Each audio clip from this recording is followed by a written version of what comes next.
Nouvelle étape dans les relations américano-soudanaises. Après d'âpres négociations, le Congrès américain a adopté lundi un texte octroyant au Soudan l'immunité souveraine pour des affaires en lien avec des attentats passés.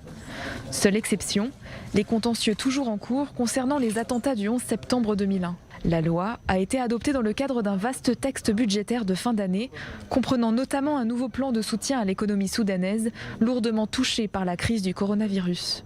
Le montant de l'aide octroyée s'élève à 1,1 milliard de dollars. Ce texte permettra au Soudan de réintégrer l'économie globale, de promouvoir l'investissement étranger et la croissance économique dans le pays, ainsi que de soutenir la transition civile vers la démocratie.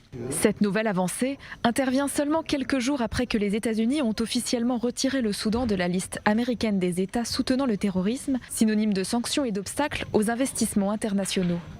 Cette condition était également nécessaire pour envisager l'instauration d'une véritable normalisation des relations avec Israël. Du côté soudanais, on se réjouit de ce que le ministère de la Justice qualifie de grand événement.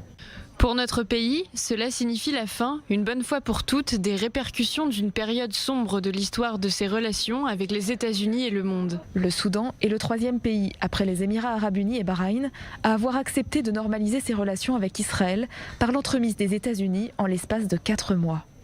L'annonce en grande pompe en octobre dernier avait ensuite subi quelques soubresauts. En effet, le Congrès américain avait tardé à retirer le Soudan de la liste des pays soutenant le terrorisme. Les autorités soudanaises avaient averti que ce blocage pourrait entraîner des retards dans l'application de l'accord de normalisation.